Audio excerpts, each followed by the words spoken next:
रहीम, खुश आमदीद ideal vision education में।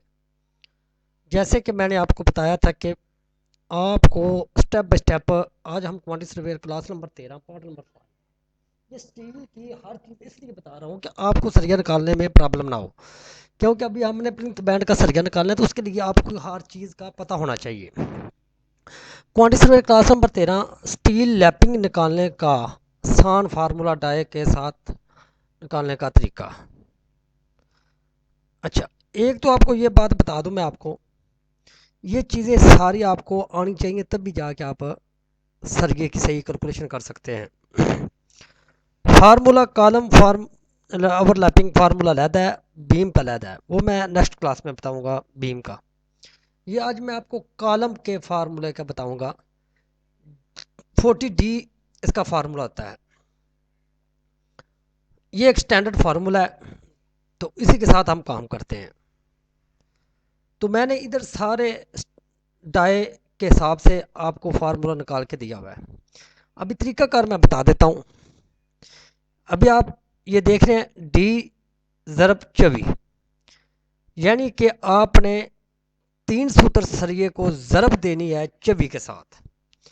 जिस तरह यानी कि ये मैंने 3 सूत्र है, ये साथ मैंने 3 ऐसे लिखा हुआ है क्योंकि ज़रब देने में आसानी पैदा हो। मैंने क्या किया, 3 सूत्र डिवाइडेड बाई 24 72 आ गया। ये 72 क्या है, सूत्र। 72 सूत्र जब आ जाएगा तो हम इसको डिवाइड करेंगे। अच्छा, ओवरलैपिंग का तरीकाकार क्या होता है, ये कॉलम है। देखिए अभी जब हम फुटिंग करेंगे तो हम ऊपर जाके इस जगह पे सरिया करीबन करीबन जाकर हम इसको छोड़ देते हैं 1.5 फुट के करीब। जितना भी सरिये की लेंथ होगी उस हिसाब से वो आपको मैं बताऊंगा। तो ये चीज़ आपको समझनी है कि ये ओवरलैपिंग होती क्या है। जब कॉलम के डबल निकाल के छोड़ दिया जाता है, उसके ऊपर उसको कॉलम को स्लैब लेवल तक लेके जाने के लिए जिसको हम दोबारा ज्वाइन करते हैं, जो ओवरलैपिंग दी जाती है उसको हम कहते हैं ओवरलैपिंग। ये कॉलमों में जिस तरीके से दी जाती है वो तरीकाकार मैंने ये सारा आपको तरीका ये गौर से देख लें। इस तरह ये बाइंड हो जाता है। तो अभी आ जाते हैं हम सूत्र वाइज जो निकाला हुआ है हमने ओवरलैप।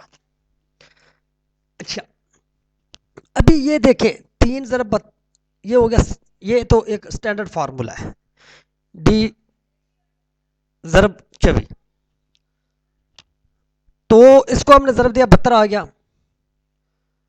तो हमने इसको इंचों सूत्रों को इंचों में कन्वर्ट करके लेके जाने के लिए हम ज़रब देंगे, तकसीम करेंगे 8 पर।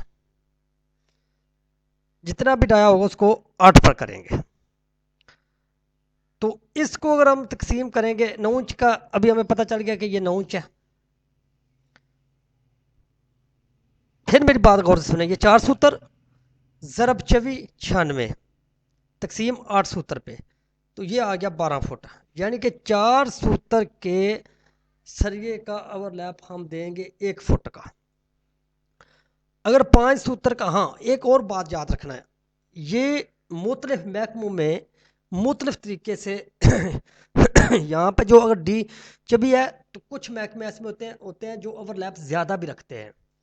PWD हो गया, नेस्पाक वाले हो गए, इसके अलावा वापटा वाले हो गए, या जितने भी स्टैंडर्ड कंपनी वाले जितने भी सरकारी महकमे ये ओवरलैप अपना एक स्टैंडर्ड भी बता सकते हैं। वो ड्राइंग के ऊपर दिया भी होता है। वो जब स्टैंडर्ड ड्राइंगों पे आपको काम करना सिखाऊंगा तो उस वक्त मैं सारी चीज़ें बताऊंगा आपको। तो ये चीज़ 24 है, ये 26 भी हो सकता है, 28 भी हो सकता है, 30 भी हो सकता है, जो भी हो, लेकिन आपने डिवाइड बाई उसको इससे के साथ करना है। जो तरीकाकार मैं बता रहा हूँ ये इस्तेमाल होगा। तो आपने इसी तरह ज़रब देनी है, 4 ज़रब 24 96 तकसीम 8 सूत्र आ गया 12 इंच। इसी तरीके से मैंने ये सारे डाई वाइज आपको सारे निकाल कर दे दिए हैं। अगर किसी भाई दोस्त को अगर इस चीज़ की ना समझ आए तो वो मुझसे दोबारा रब्ता करके मैसेज करके पूछ सकता है। मैं इंशाल्लाह उसको अच्छे तरीके से समझाने की कोशिश करूँगा। भाई मेरे ये देख लें, ये कॉलम और ये 5 सूत्र का सरिया है, देखें लिखा हुआ है 5 सूत्र। तो इधर जाके आपने देखना है कि 5 सूत्र का ओवरलैप कितना है, 15 इंच यानी कि 1.5 फुट। तो आपने इस सरिये को इस लेवल से, जो हमारा F F finish floor level है, इससे 1.5 फुट ऊपर निकाल के छोड़ना है। और जब वो ऊपर वाला सरिया हम ज्वाइन करेंगे तो वो 1.5 फुट नीचे आएगा, तब जाके इसको ओवरलैपिंग कंप्लीट होगी। तो आप हमें अपनी दुआओं में याद रखें, हमारी वीडियो को लाइक और शेयर कर दिया करें। अगर आपको ज़रूरत नहीं तो किसी ऐसे दोस्त को ज़रूरत होगी जिसको इसकी समझ नहीं है। तो भाई मेरे इल्म को फैलाना चाहिए, इल्म को हमेशा शेयर करो। अल्लाह हाफिज़।